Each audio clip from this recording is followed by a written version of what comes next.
Welcome to Healing the Spirit, a space where we awaken our creativity, deepen our connections, and remember who we are through the lens of astrology, archetypes, and art making.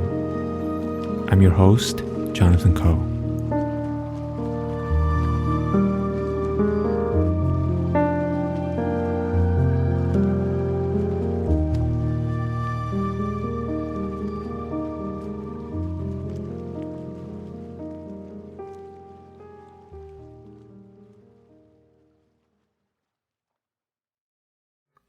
Hello, everyone. Welcome to this podcast.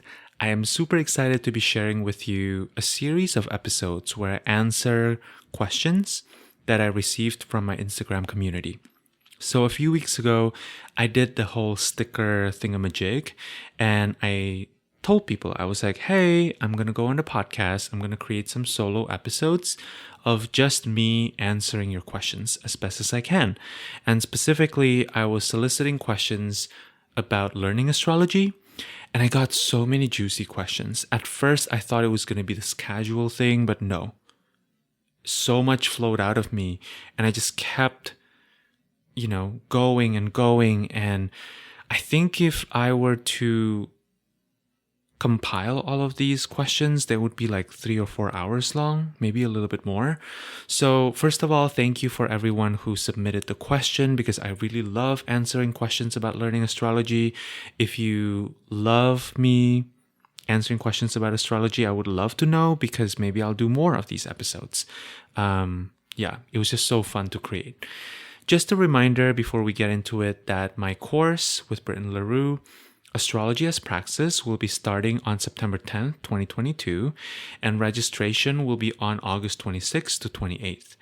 I'm super excited to not only be teaching astrology, but also to explore various pathways that you can use to integrate astrology, individually as well as in a community.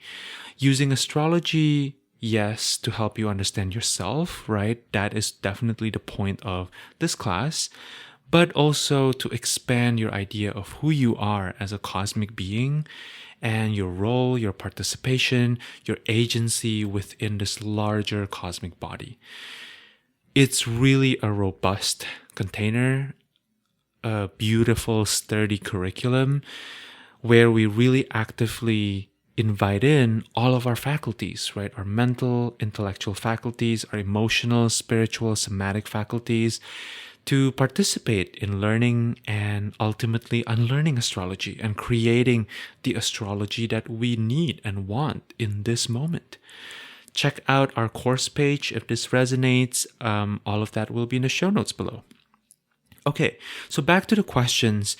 Because they were all so rich, I really didn't want to fit this into 1 or 2 episodes, because I think that might be a little overwhelming given how the episodes have so many different topics.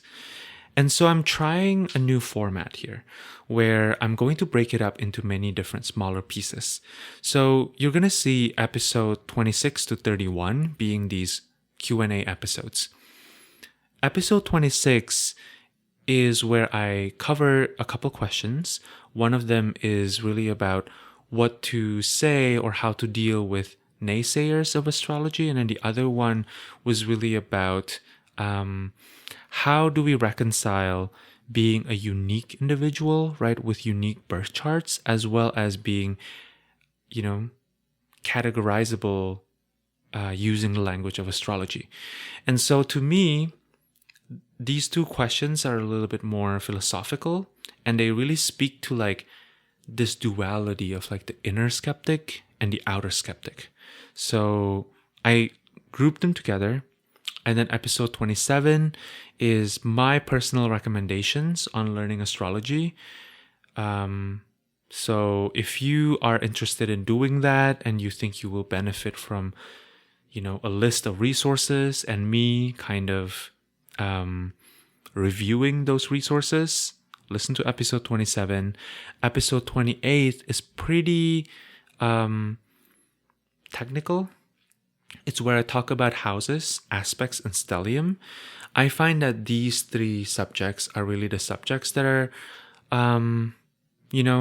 for like advanced beginner astrology students are very much like alive, because we don't tend to talk about houses or aspects in like memes, so people don't really know about it that much. So if you feel ready to go into like the nitty-gritty of astrology, go to episode 28 for houses, aspects, stellium.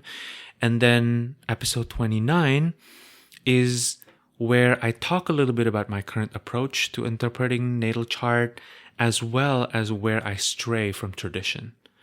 So this is an interesting episode. I think this one may be the more controversial one, if that's what you're into. Episode 30 is like my astrology ritual and practices, as well as a major life transit, which in this case, Pluto transiting through my very packed fifth house. So episode 29 and 30 are both a bit more on the personal side. Like they're really kind of my take on things. So if that's what you're interested in, or if you're interested in hearing my life story and my journey with Pluto, then definitely listen to episode 30. But both of them are pretty personal. And then episode 31 are really the miscellaneous questions that I couldn't really find a place for in the other episodes. They're really about Lionsgate and then housing contract and Chiron in Cancer. So yeah, I hope that you enjoy these episodes. Please also know that if you're listening to an episode where there are numerous questions, you can always skip ahead using the timestamps below in the show notes, right? So yeah, that hopefully will come in very handy, and you will find that very useful. If you are like, oh, I'm not really interested in this question, just jump ahead. And then finally, all of the intros are going to be the same for episodes 26 to 31.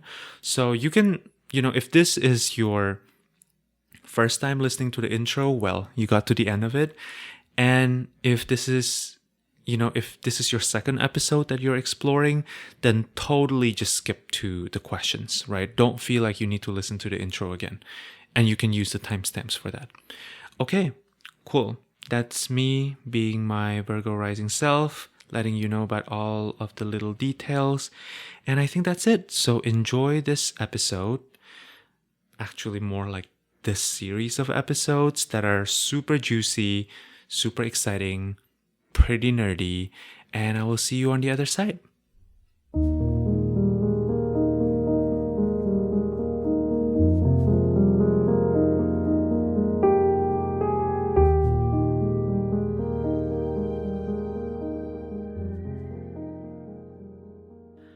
Eloisa asked, you always have the best content recommendations. What books, podcasts, etc. have been impactful to you? Okay, first of all, Eloisa, you know me so well, and you know how to butter me up, because my Gemini moon is such a sucker for being told that I have the best content recommendations. So first of all, thank you for saying that. I really appreciate that. And the answer to this question is honestly so many. Like there are so many great astrological learning stuff out there that I don't think I can do all of it justice. It's also a bit tough because I think as a Gemini moon and a Pisces Mercury person, I absorb a little bit from a lot of different places, and then I kind of go on and kind of create my own garden. The image that comes to my mind is like someone who maybe kind of collects little seeds from around the world and then create their own greenhouse of exotic plants. I feel like my astrological exploration has really felt like that. So it's a little hard for me to pin down like what are the most impactful things, right?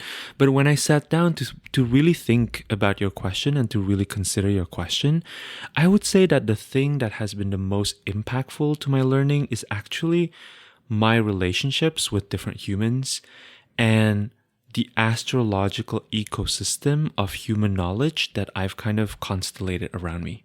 So I'm not prescribing that this is how everyone should learn, but this is definitely true for me. And I really don't learn astrology in a vacuum. To me, talking to real humans is has been the most important thing in my learning.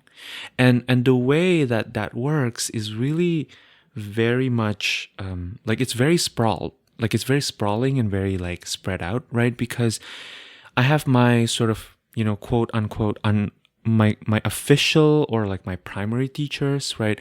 Who are really Britton LaRue, Sabrina Monarch, Diana Rose Harper, Chris Brennan, Renee Sills, and all of their courses I highly recommend. And also, I would say teachers come in all shapes and forms for me. So all of my friends and colleagues who learned astrology alongside me have taught me so much just from their insights and the way they look at charts, the way they interpret planets or signs, who gave me readings. I would say, my students and also other humans who kind of have trusted me to read their charts for them. Some of them are clients, others are like friends, family. These are all my astrology teachers, and they're really the ones who make the most impact in my learning process. For me, astrology needs to be approached through all of our human faculties, right? It needs to be approached from an intellectual perspective, from an emotional perspective, spiritual, and also somatic. That being said, there have been some notable resources. You mentioned specifically books and podcasts, so I'm going to be focusing on those because otherwise I will probably create a 4-hour-long episode. So, for books, I would say, the books that have focused more on like the technical aspects, specifically focusing on Hellenistic techniques that I found to be like hands down the best is Demetra George's Ancient Astrology Volume 1 and 2. So this is Demetra George's latest books. I have found them to be really, really incredible. They're not thin, right? They're kind of like thicker books, but they're extremely simple. Like in some ways, it's like the language is very simple. It's really easily digestible to me. The format is kind of like a workbooks type of format, right? And I just find it like a masterpiece. So I highly recommend that. And I would also say that if you're totally new to astrology, that particular text may be a little bit challenging or may feel a little dry at first. So really, it depends. If you're kind of more of an imaginative person, maybe that's not like the best place to start. But I would say like if you're really wanting to hone your technical skills and you want to focus, on the foundation of Hellenistic astrology, that book is just fabulous. Astrology for Yourself, which is also by Demetra George, is really good. And then actually my favorite is like Astrology and the Authentic Self. Let me really quickly double check. You'll hear me clicking away here, but yes, it's called Astrology and the Authentic Self. That book is fabulous.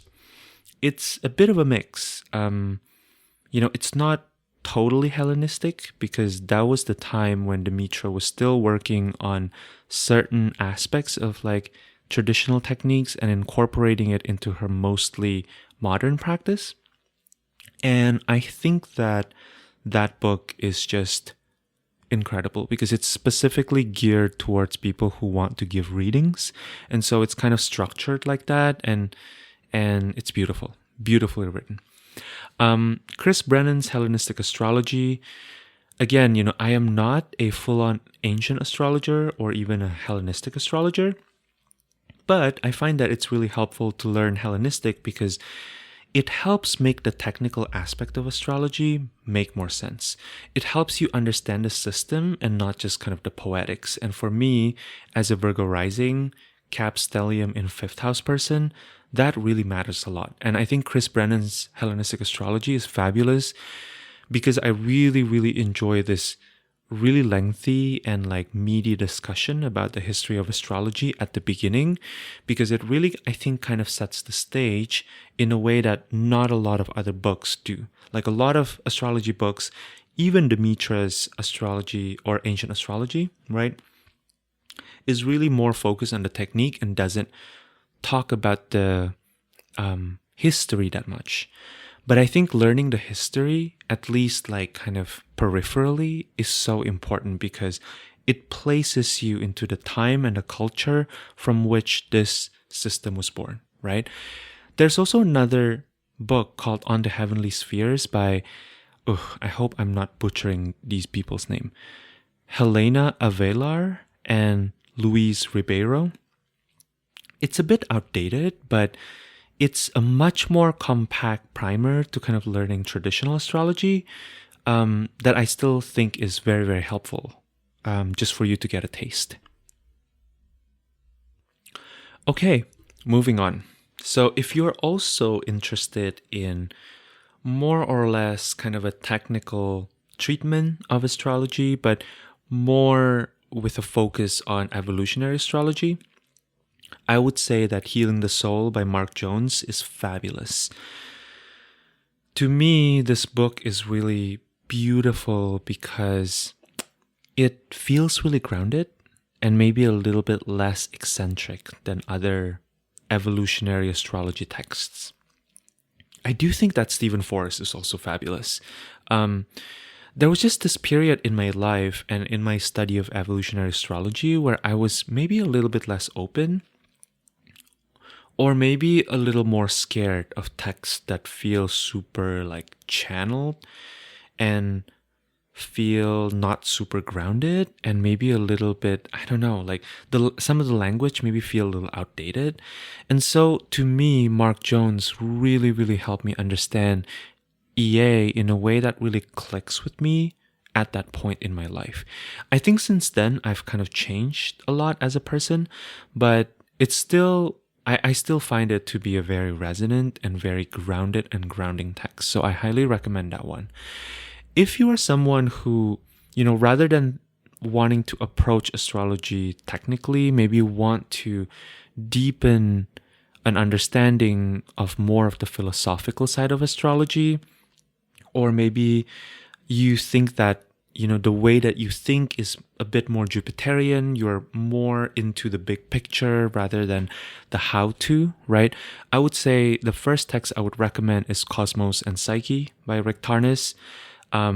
If you are philosophically minded, I just don't see any better primer than this. It's less about the how-to of astrology and more about like, why the heck should we give a shit about astrology? Which to me is actually a very, very important question, as also a very Jupiterian person. Also, even if you only read the first couple chapters, this text is just so worth it because it lays the groundwork to understanding astrology that for me, once I read those, first few chapters, completely overhauled my doubts, my way of looking at astrology. And even now, I would say I still go back to them periodically, and I find so much value in them. So I highly recommend that.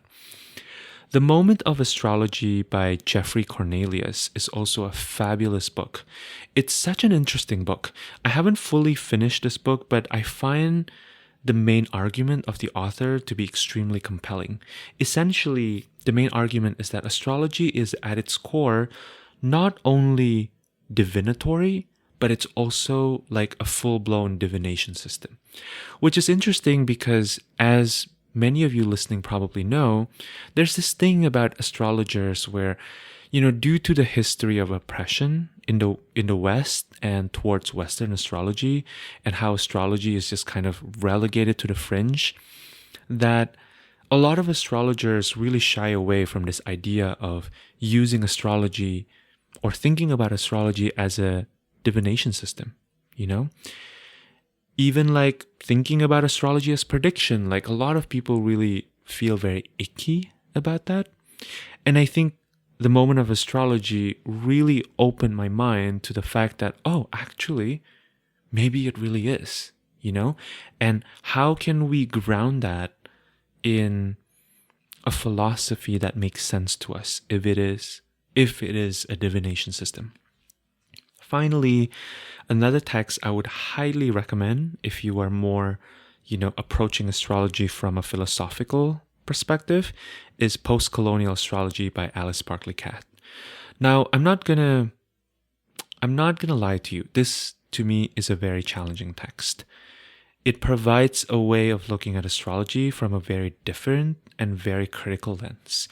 And what I appreciate the most from Ace's way of talking about it is there's kind of this deep, inquisitive, questioning nature that really underlies this work.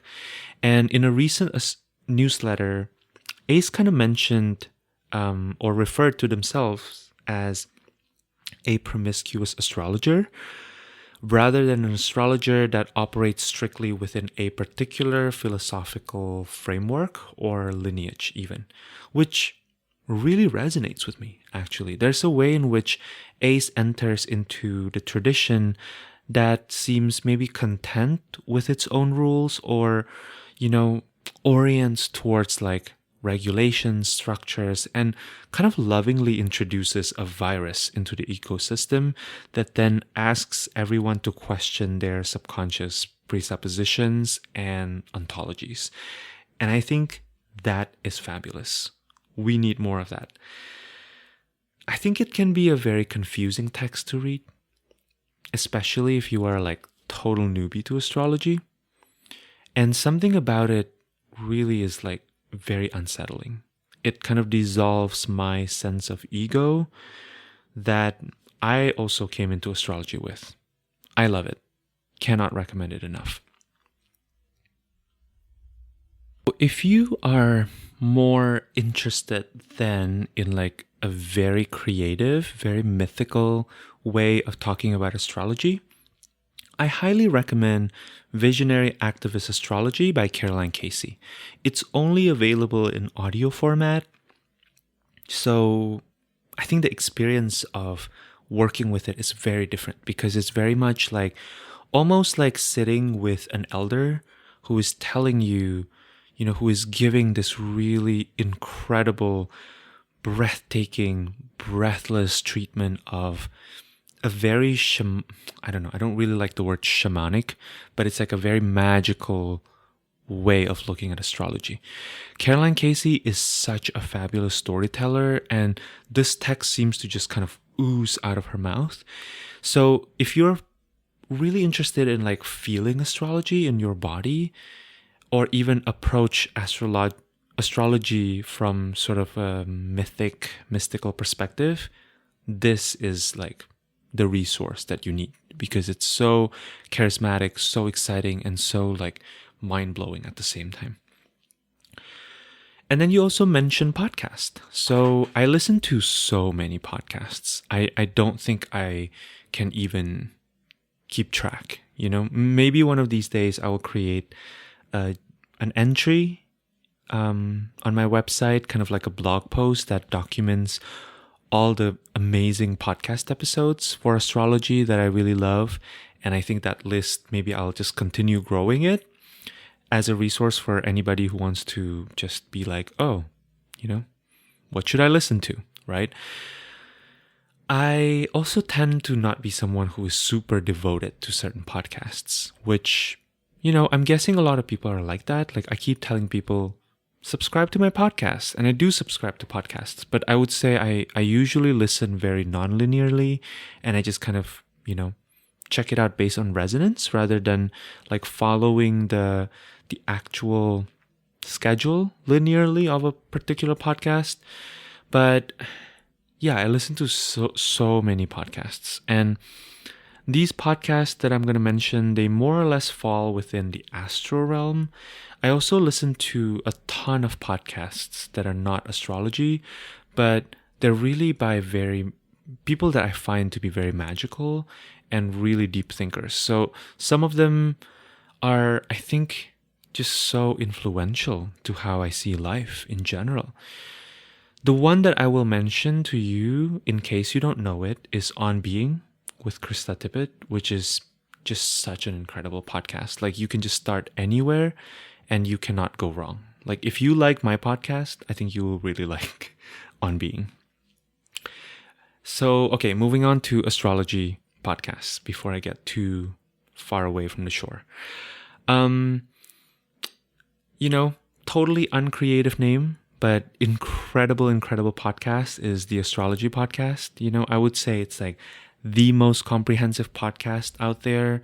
It is like borderline lecture, No doubt it is very technically oriented. So I think it's either going to be really helpful for people who are, trying to get better at, being more technical, having more foundation, especially within the framework of like mostly Hellenistic astrology, like myself, or for, I think, certain kinds of people with very analytical minds will find this podcast like just absolutely rich, like really incredible.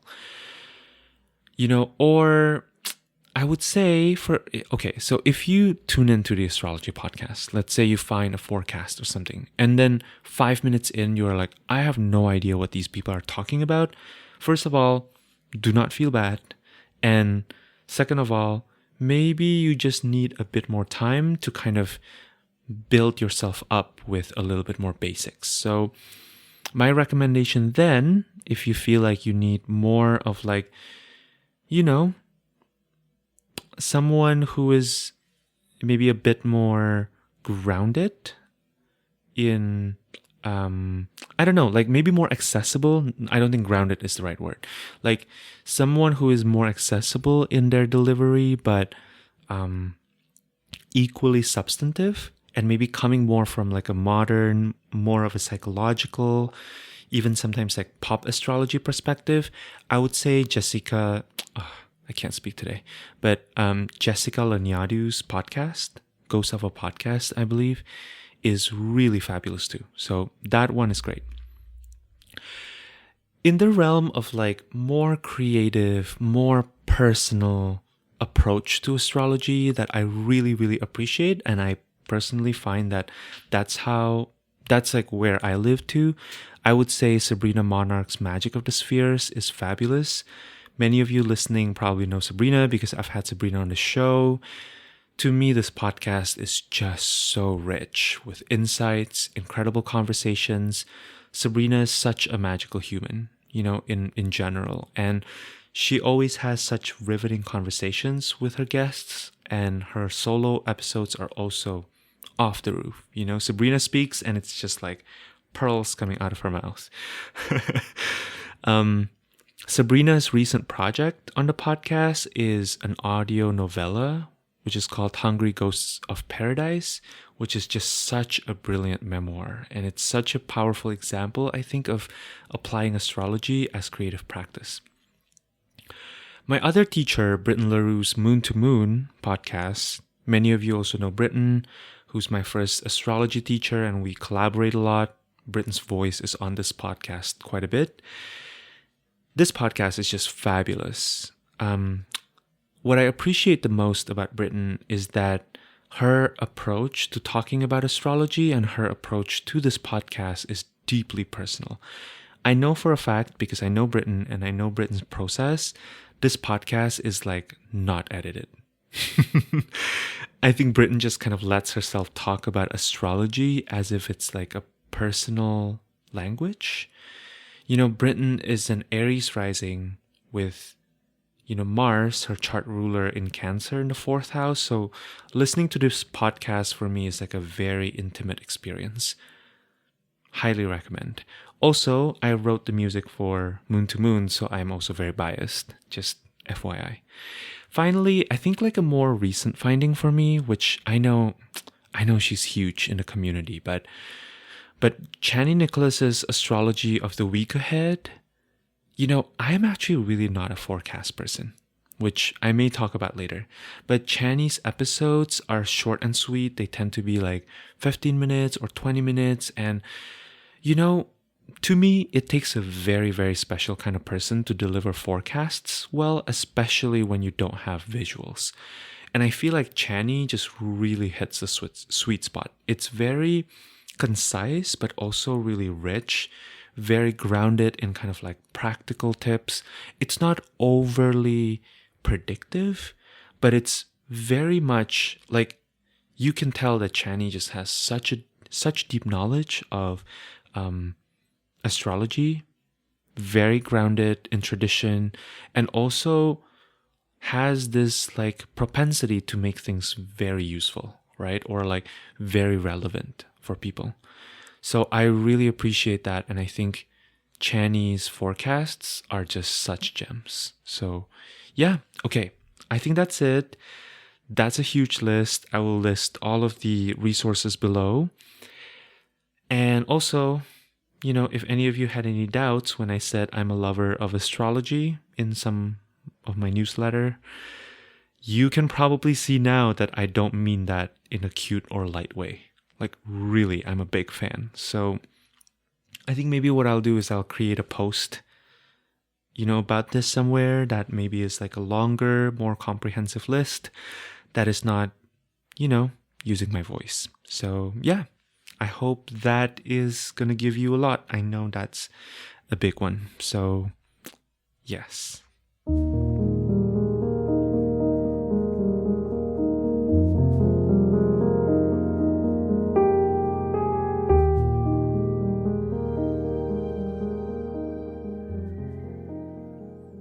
All right, I hope that you found this episode to be interesting, thought-provoking, helpful to you.